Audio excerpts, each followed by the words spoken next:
the Santa Rita Hills is such a special region, and I think you're tasting that. There's diversity within it, but there's also a typicity within it. And nobody can talk more eloquently about it than Wes Hagen. Hey, thanks everybody. I'm Wes Hagen. I'm the winemaker and vineyard manager at Clos Pepe. If you know a little thing about me, I'm a wine geek to the nth degree. I believe that I love to drink great wine, I love to drink mediocre wine, and I love to drink bad wine. And I honestly think that a carafe of Hardy Burgundy at Taco Loco can teach me more about wine than sometimes drinking great Burgundy. I believe that drinking wine from America, whether it's from Missouri or the Finger Lakes, is important to be a patriot wine drinker. Yeah. We have to understand American wine, and we need to get out of this idea that to be a proper wine culture we have to speak with a French or an Italian accent. I have great faith that America will be a real wine culture in the next 3 or 4 generations, but it won't be from us revisiting what it means to be a European wine culture. We have to claim what we love about our wine, and we need to start really supporting American wine from all over the United States. So if you're scared of pink Catawba, I understand. If you're a little bit scared, of Norton from Missouri, you shouldn't be. There's some really beautiful wines being made in the United States. And one thing that's nice about the context of tonight is that the Santa Rita Hills gives us the opportunity to bridge the gap between European and American viticulture by drinking some of the greatest Pinot Noirs grown anywhere in the world. And we're not beholden to Burgundy in the way that we make wine. Our wines could not be more different than Burgundy. They could not be grown on more different soil. They could not be grown in a more different climate. They could not be grown on a more different latitude. So if Burgundy's up at the 45th parallel, we're down at the 37th parallel. It's the furthest south that Pinot Noir is grown with any success anywhere in the world. How do we do it then? Because we're not that far from LA. Hint, hint, hint. Come on.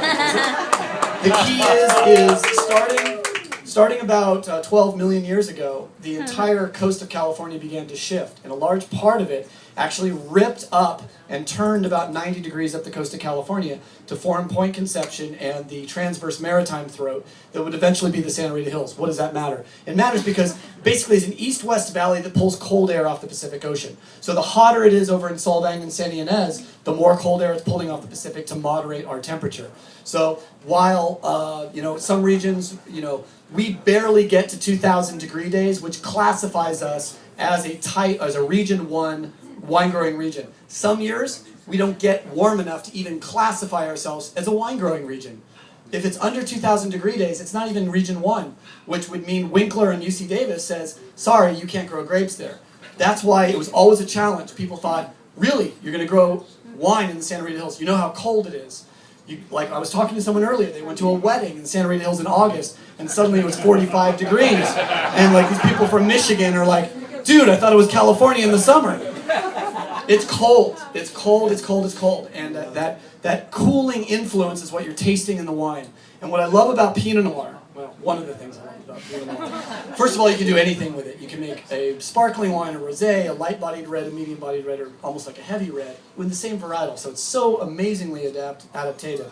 But one thing I love about Pinot Noir, too, is it shows its place more than any other agricultural commodity in the world, save maybe white truffles from Alba. White truffles, I'll give white truffles credit for being probably the greatest flavor in the natural world. But after that, I think we need to talk about Pinot Noir. Pinot Noir is thin-skinned, it's fickle, but when you grow it in the Santa Rita Hills, it's easy. This is our secret. No one wants to say it. In the Santa Rita Hills, you grow the grapes right, the winemaking is quite easy. It's a matter of crushing the fruit, fermenting the fruit, keeping it clean, keeping the barrels topped, keeping your free SO2, and that's it. All we have to do is put it in barrel and let it express itself. The greatest thing also about the Santa Rita Hills, and Ryan and everyone in this building would agree with me, is the more you know about Pinot Noir, chances are the more you'll love the Santa Rita Hills. It's like one of those regions where we don't have to write press releases. We don't have to have Disneyland where there's a woman with an ascot punching your card and asking for $15 to go to the reserve room. It's the Wild West of the wine industry. You're going to come up and go visit for an appointment, and you're going to basically wait for a guy to get off his tractor, put a couple glasses down in a wine barrel, crack open a bottle, and that's the tasting room. I think there's 2 different currencies in the world of fine wine. Passion and hospitality. That is what you want, and authenticity. You want the idea that what you're consuming is an authentic product made by people who cared about what they were doing. And in a time where a lot of the products that we drink and we eat are not authentic and grown by people that are passionate about what they do, I honestly believe that we in the Santa Rita Hills have this advantage of personality, of fun people making fun wines, and wines that can age gracefully or can be drunk early. There's really nothing the Santa Rita Hills can't do. It's one reason why I've dedicated my life to the pursuit of perfection in Pinot Noir. And the cool thing about the pursuit of perfection in Pinot Noir, it means I'll never get there. All I can do is work hard to make some semi-fancy booze for some semi-fancy folks and put that in front of us so we can all enjoy it and participate in what I like to call the last meaningful ritual left in the United States. Getting to a table with our friends and our family, putting down some wine, and allowing that moment to come over us where we're so involved in conversation, philosophy, and ideas that we turn our phones off, put them off to the side, and get back to what it really means to be a real human being on this planet, which is the amazement of the fact that we're alive and breathing on a planet spinning 70,000 miles an hour through space. And I think that's about all I need to say. Enjoy.